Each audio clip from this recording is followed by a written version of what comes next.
Okay, we're continuing with this book here, The Holy Grail of Wisdom, quotes by me, Pete Rogers. We're on the letter C. We're on the author, the French author, Francois Chateaubriand.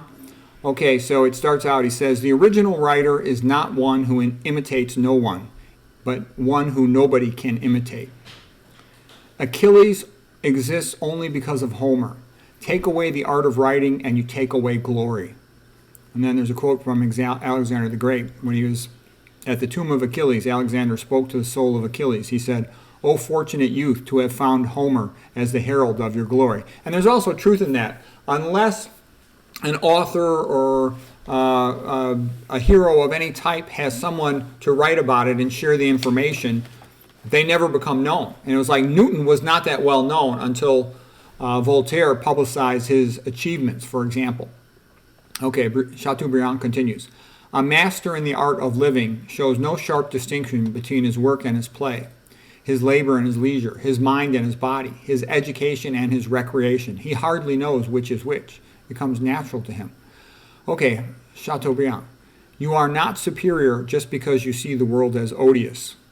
Every institution goes through these three phases: utility, privilege, and abuse. And in the modern world, typically the situation is it goes to, this hand, my left, and then it goes to...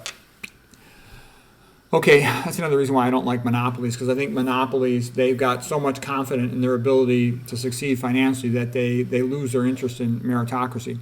Okay, Anton Chekov is the next person. We'll do two persons this time around. Chekov lived from 1860 to 1904, so he's only 44 years of age when he died, pretty young. He was a physician and a writer. And here's Anton Chekov. He said, what's the difference between a lawyer and a doctor? A lawyer will rob you. A doctor will rob you and kill you.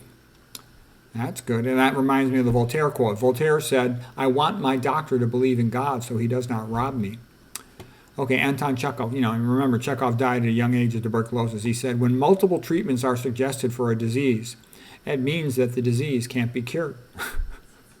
Yeah, if you got multiple drugs for hypertension, you'll never cure the disease. You put them on low-fat, low-sodium vegan diet, cured. Okay, Chekov continues. Medicine is my wife and literature is my mistress. When I tire of one, I spend the night with the other. I would like to be a free artist and nothing else. I regret that God has not given me the strength to be one. And where I would see the parallel there is, for example, I would love to do nutrition, toxicology, pathophysiology, and teach and write books all the time, but there's no real money in it, whereas the real money comes from conventional medicine. That's a very successful business model.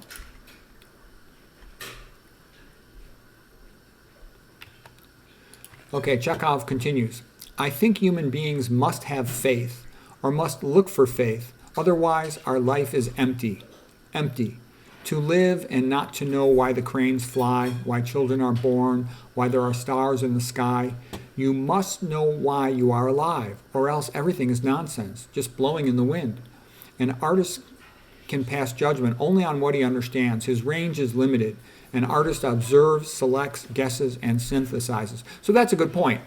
The Christian writers, people of faith, they're just much better. If you're going to say that atheism says that life is meaningless. If you think that life is meaningless, how are you going to write a meaningful story? It's rather obvious that you can't do it. And look at all the best writers. They're all, devoutly Christian or heavily into Christianity. Best book ever written, probably Quo Vadis, perhaps. I don't know if Quo Vadis is the best written. Ayn Rand thinks Quo Vadis is the best book ever written. I actually think Christmas Carol by Charles Dickens. They're both totally Christian and religious, okay? What would be number two? I would place it at Les Miserables, just magnificent. Victor Hugo, same thing. Fyodor Dostoevsky, number three. Brothers Karamazov. Okay, what else is up there? Scarlet Letters, magnificent. I actually think Gone with the Wind is magnificent. It's not as overtly Christian, but it's still Christian. It comes out of Scarlett O'Hara. She's a Roman Catholic, okay? And the author, Margaret Mitchell's a Roman Catholic, okay? And the Deep South was very Christian, but more Protestant, if you will. And that's just the way it is. They produce the best painting, the best literature, the best art, the best architecture, the best sculpture. Okay. Anton Chekov continues. To be a great teacher, one must love their work.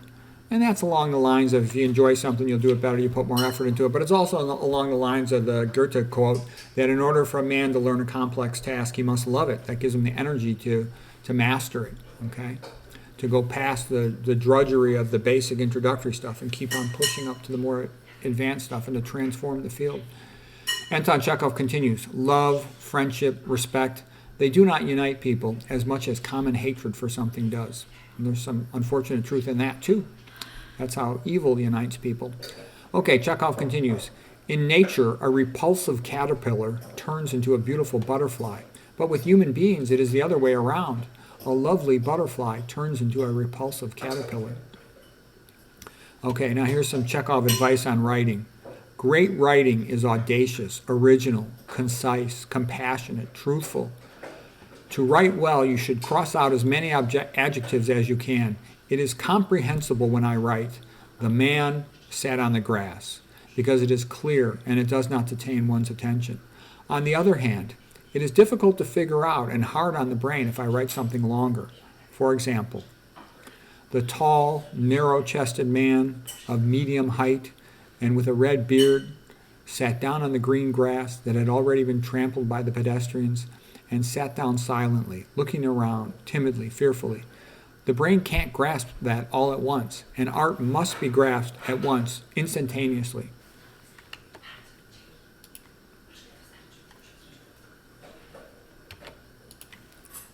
The man and the woman are the two poles of your story, the North Pole and the South Pole. Every story has these two poles, the he and the she.